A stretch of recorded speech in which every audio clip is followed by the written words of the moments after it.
Hello and welcome, dear viewers. This is our weekly edition, ATV Special, and I am Zalalem Ibeltal, producer of the program.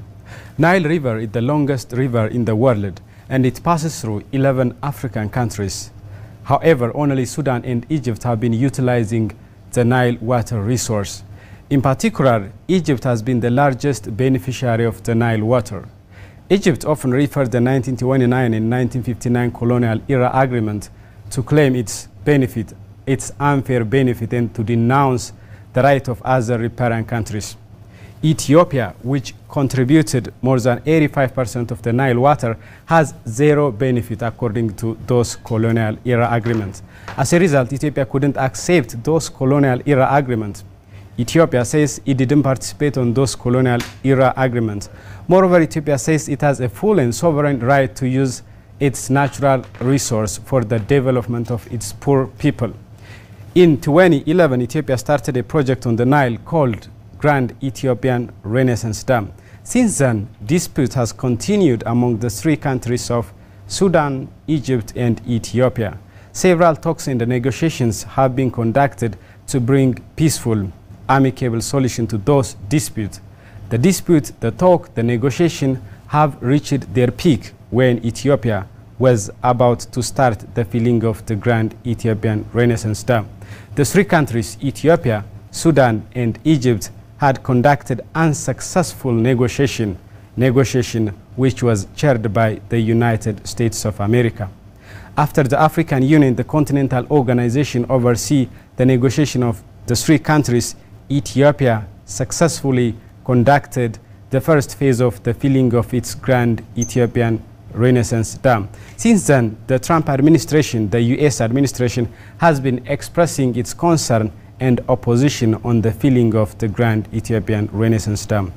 On October 23, the most controversial president of the United States of America, President Donald Trump, said Egypt might blow up the dam. What does it mean? Dear viewers, today's ATV Special is going to explore politics, international relation on Grand Ethiopian Renaissance Dam and on the broader issue of the Nile River. So for this, I have invited a guest from the University of Bahar Dar. So my guest is Assistant Professor Mbiale Bayena, who is lecturer of political science and international relation from the university. Mr. Mbiale, welcome to ATV Studio and thank you for your collaboration. Thank you for the invitations. Okay.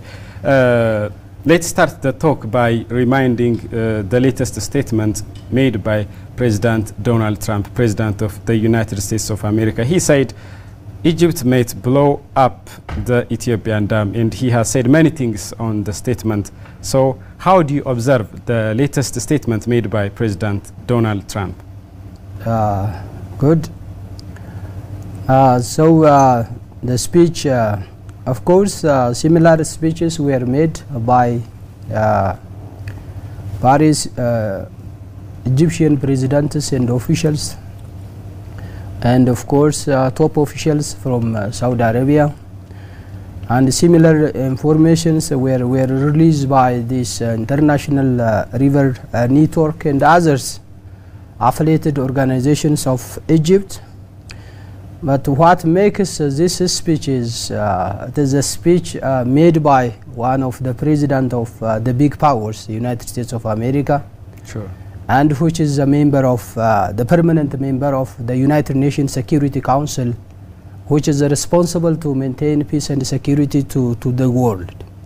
So that makes, otherwise such kind of warmongering speeches, war narrations were there, especially from 1979 Camp David Agreement. Such kind of speeches were common in both politicians and researchers in the field.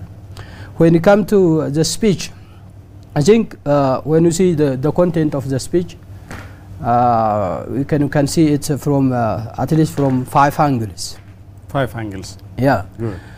So the first one is on the refusal of Ethiopia to sign the deal prepared by United States of America and the World Bank.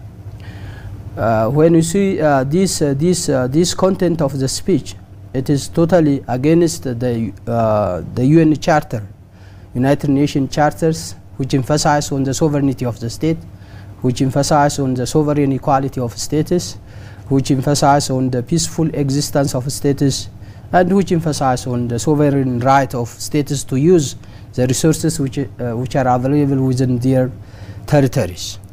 So United States of America is not in a position, both legally, morally, and politically, to prepare such a deal and to force, to pressure Ethiopia to sign an agreement which is contrary to its national interest. A second point is on the total blocking of the water that flow to the Sudan and Egypt. Again, this is a totally unfounded and thoughtless idea made by him. Even various negotiations we are approaching for the last 20 years, various negotiations over the Nile, under the Nile Basin Initiative, and now after the beginning of the GERD, various negotiations, and even the Sudan and Egypt didn't mention such kind of this total blocking of the water flowing to Egypt and to the Sudan.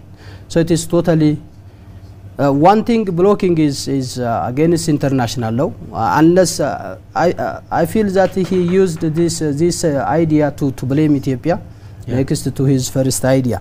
And the third is on the absence of alternative to Egypt.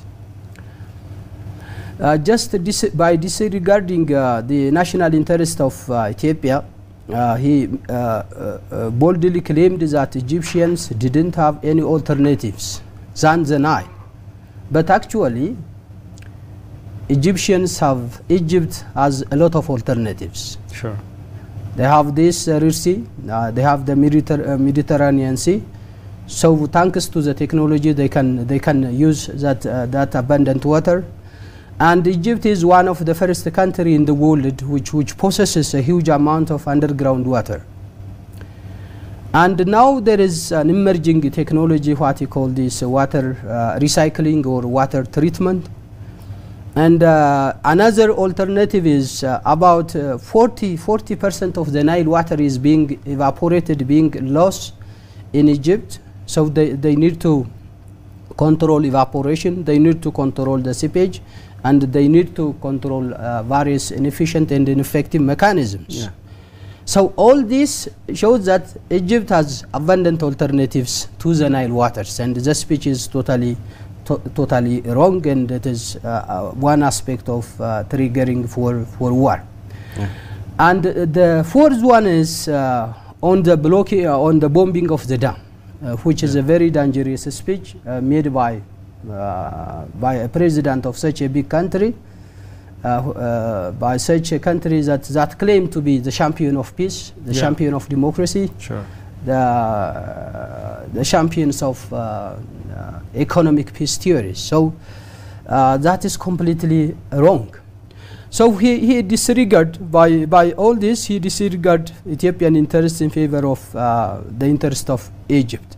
And the final point that he mentioned is about the measures to be taken. So he stated about the financial cancellations, and Mr. Mbele, you have been making a very good point, and I will come to those questions later in my show. And let us go to the extracts of President Donald Trump's speech.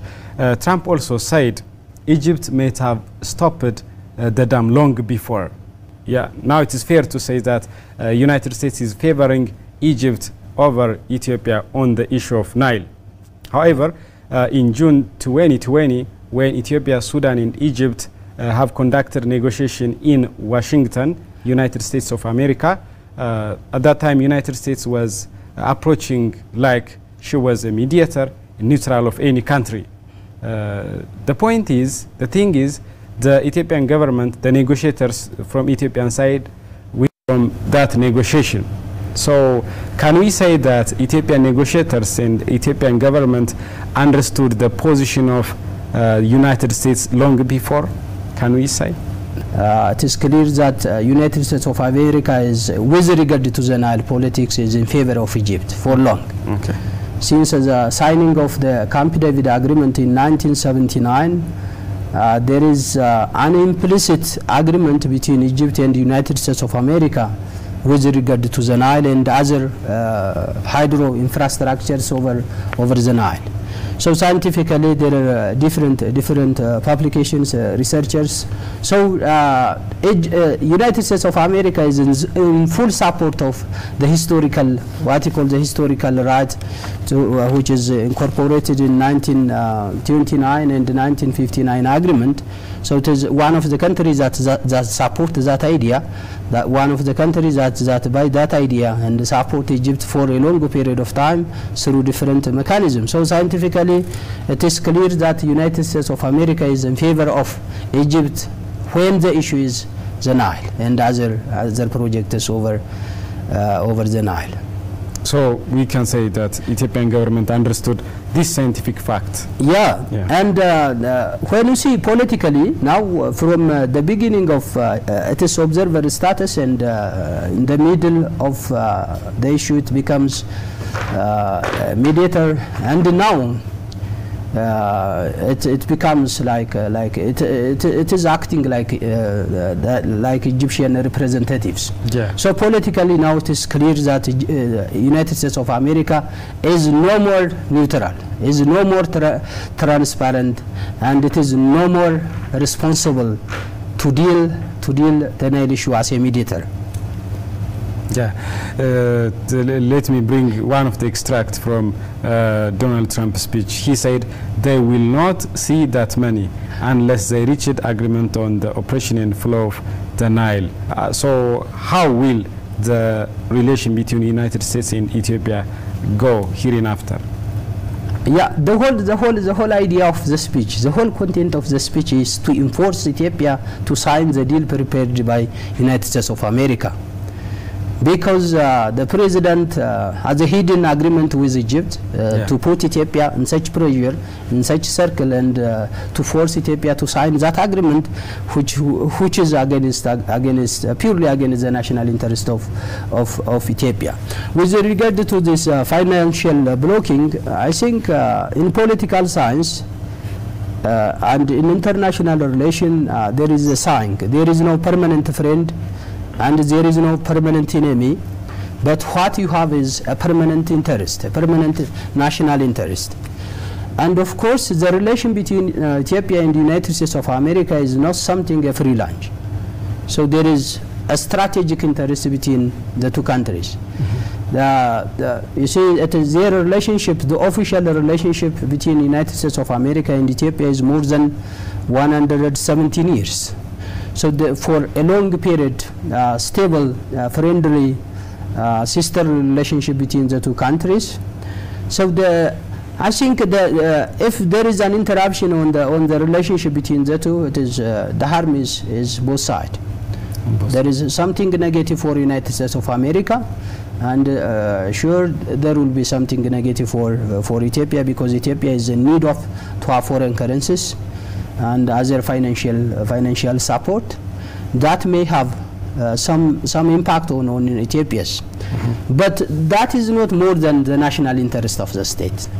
That is not more than the sovereignty of the state, the independence of the state, and it is the right to use the resources that emanated from its soil. Okay, so you are saying that the relation between Ethiopia and United States will go in the basis, in the philosophy of national interest. Yeah, sure. Sure. So to rush to the next question, in reaction to President Donald Trump's speech, the Ethiopian Prime Minister, His Excellency Dr. Abiy Ahmed, said Ethiopia will not cave into aggression of any kind. Prime Minister Abiy also said the $4.6 billion project is totally financed by Ethiopians and it is a source of national pride. And other ministers and other government officials, such as Foreign Minister of Ethiopia, His Excellency Geddu Andargacho, and the late Prime Minister of Ethiopia, Haile Mariam Desalegn, also made similar speech, just condemning President Donald Trump's speech. So do you think that Ethiopian government approach and stand towards the US politics is kind of mature? The timely response is good, and I feel the content of the speech is also the news release fine and good as per the Ethiopia's positions. So the main thing that I like is the basic determinant factor for the utilization of the Nile and for the finishing of the grid lies at hand. Meaning it emphasizes on the domestic issues, the domestic determinant factors. Especially in such geopolitical significant river, the domestic factors plays a dominant role. So emphasizing on domestic issues. And of course the idea, the finance, the engineers, all with regard to the grid is contributed by Ethiopians. So emphasizing on this is good, but that type of speech and that type of statement has to be proactive, meaning has to continue, has to be permanent. What initiates America to favor Egypt over Ethiopia? So general politics, the Nile is one of, we can say, the #1 geopolitical significant river in the world, especially from the lens of Egypt and from the lens of Ethiopia. It is very critical. So what initiated? I think we can see at least 3 pointers with regard to this question. Thank you. One, the 1979 Camp David Agreement signed between Israel and Egypt. So that was facilitated by United States of America, and as a hidden agenda, part of the deal was the Nile. And so there is a hidden agreement between Egypt and United States of America over the Nile. So always when United States of America has a deal with Egypt, so Nile is part of the deal, and that agreement may be because it may be some binding element, and that agreement may force Trump to make such kind of thoughtless speech, reckless speeches. A second is he came up with what he called the Century Deal, or the Century Peace Plan, and the main objective of that plan is to serve the national interest of the State of Israel. So the whole idea of that peace plan is to create harmonization between the State of Israel in one hand and the state of the Arab states on the other hand. And so harmonizing, and the other aspect is to shift the capital city of Israel from Tel Aviv to Jerusalem, and it acknowledged some sort of territorial expansion for the State of Israel. And in that peace deal, Egypt recognized as a main actor to facilitate and to implement that plan. And so Egypt accepted that as far as United States of America support its project over the grid, its project over the Nile. So the next deal, that is the Century Peace Deal, is also maybe the second element that push him to make such kind of. And the third one is the personal motives. The personal motives that the president has. One thing, maybe because of this electoral politics, to convince the Jewish people in United States of America and to get from financial support. Of course, there are some news are being released that there is a financial attachment between Trump and the president of Egypt.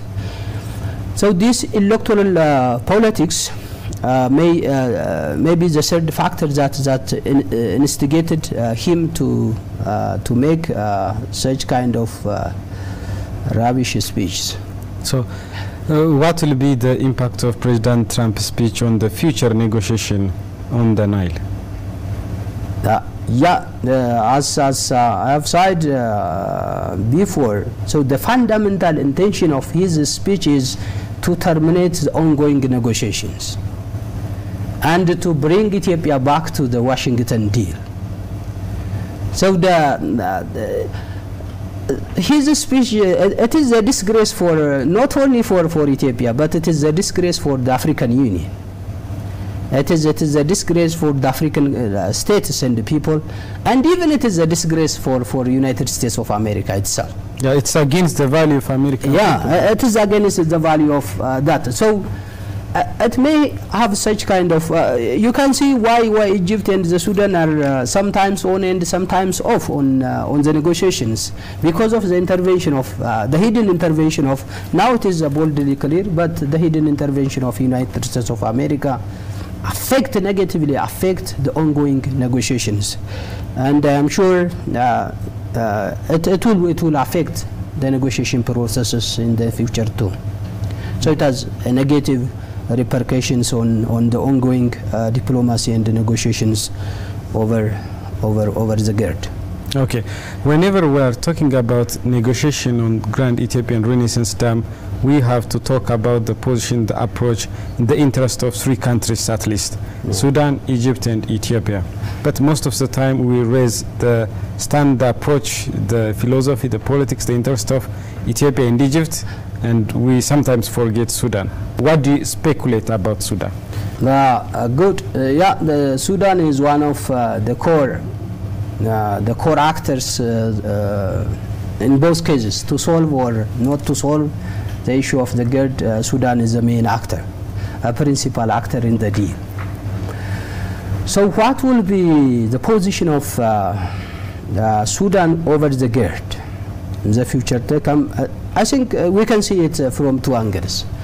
One, from the science, from scientific perspectives, the Sudan should support the GERD. Not only support the GERD, the Sudan should cover some cost of the GERD. That is scientifically proven. And this can be clarified by the following pointers. So the GERD enable Sudan to have a regulated, a constant flow of water throughout the year. And it is good for Sudan to increase irrigation productivity, hydropower productivity. And the second, it is the means, the GERD is the means, it is a real infrastructure that save the Sudan from flood. So Sudan is one of the countries which is a victim of the flood of the Nile. So the GERD is in its advantage to control flood. And the third, Sudan is also victims of siltation and sedimentations, and the GERD is a means, it is a mechanism to control siltation and flood, so that the canals and the dams, the various dams that it's built on the Nile, can be functional for a long period of time. And fourthly, the GERD enable to reduce water loss both in Egypt and Sudan, so that it, for example, in the water loss is expected in the downstream countries, especially in Egypt. It is estimated about 40 BCM, billion cubic meter of water. When it comes to the GERD, it is about 3 BCM of billion cubic meter of water. So there is a huge gap, and the GERD will contribute to regulate water loss.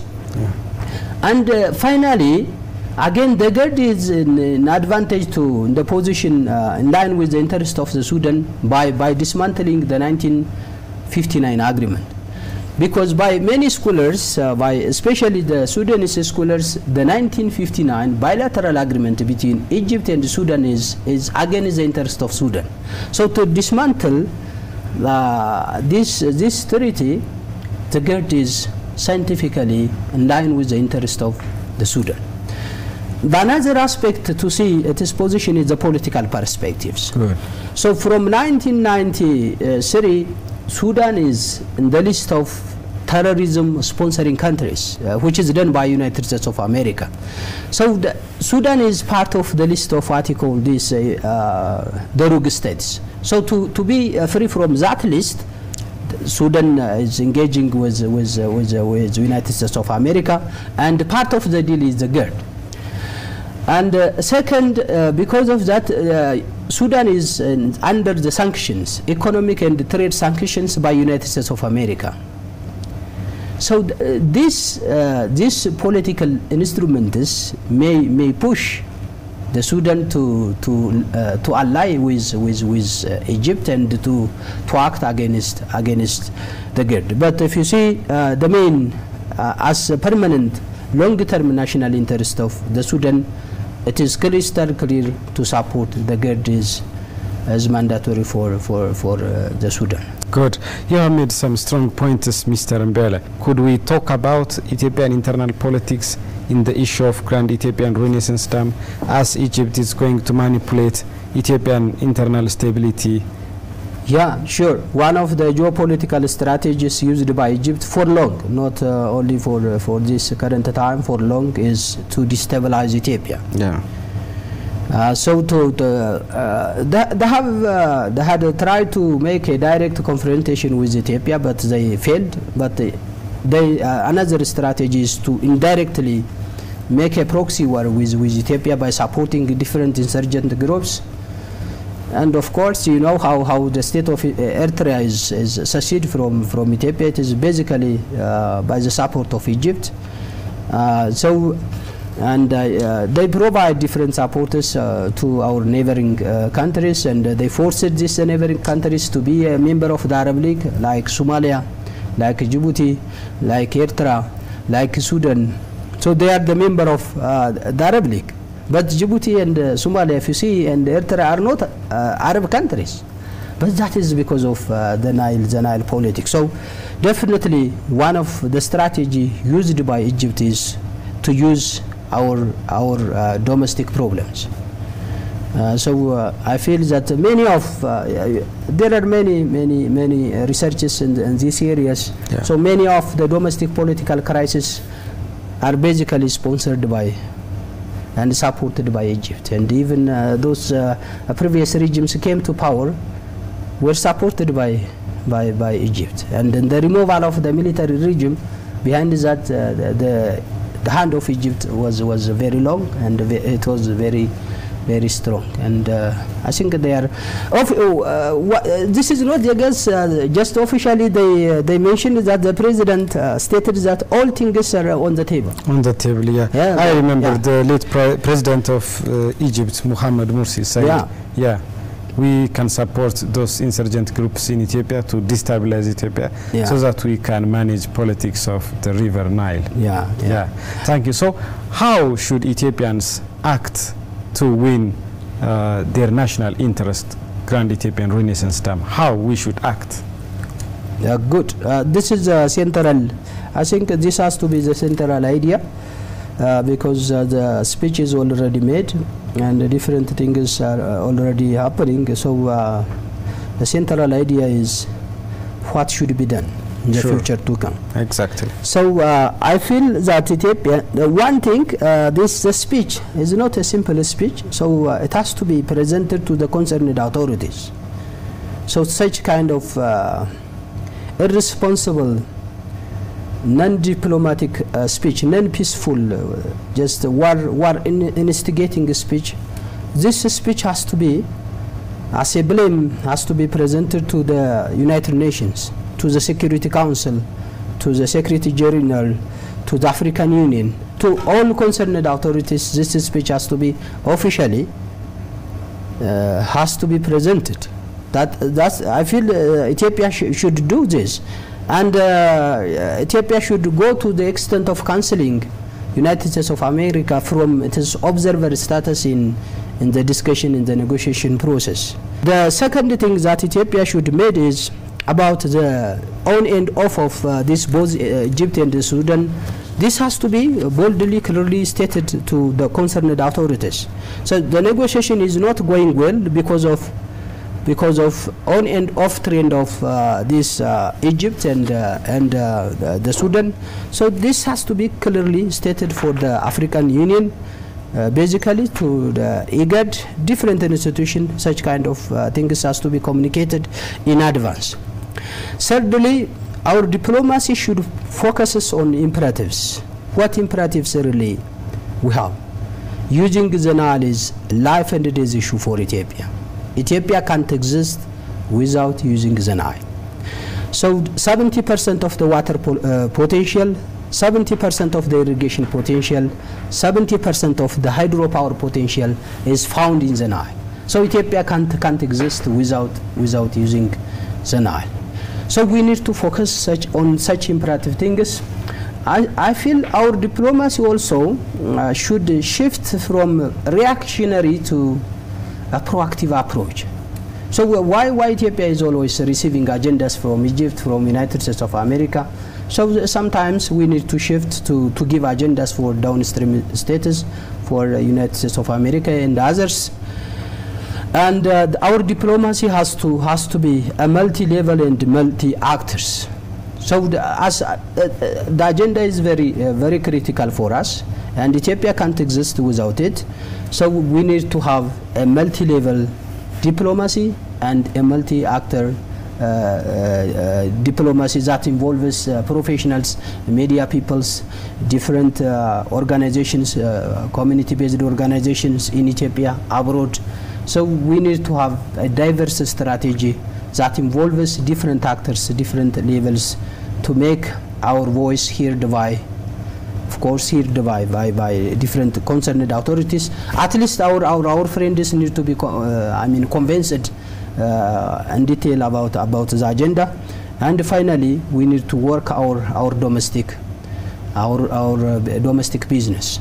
So the issue of democracy, good governance, harmonization, all these things has to be done constantly. There has to be such kind of engagement.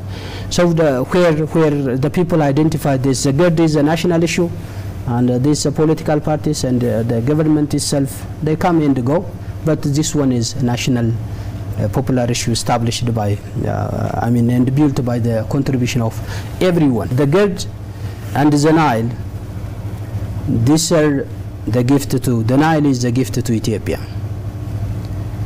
And Ethiopia has a sovereign right to use, to own, and to develop this resource and to change the life of its people. And this sovereign right can't be gained from United States of America. Or we can't get it from China or everywhere. So this is a politically, legally, and morally proper approach to use the resources that we have and to change the status of the living status of the people. So some Egyptians consider the Nile, the GERD, as a development issue, but the Nile, it is a life and death issue for Egypt. That is wrong. It is a life and death. It is a national security issue for Ethiopia. Even the political crisis, either indirectly or directly attributed and exacerbated by the interventions of Egypt because of the Nile. So it is part of the security, national security, security of the people. So we need to know it is the Nile is beyond than this, beyond the petroleum, beyond the oil that the Middle East countries have. So we have such kind of abundant resource given by nature. So we need to own, we need to utilize, and we need to change the status of the people and the country at large. For this purpose, we Ethiopians need to stand together, despite the various differences we have. This is a common agenda, a national agenda. Well said, Assistant Professor Mbiala Bayena, lecturer of political science and international relations from the University of Bahar Dar. Thank you so much for your in-depth information and critical insight on the issue of Grand Ethiopian Renaissance Dam. Thanks indeed. Thank you for your invitations again.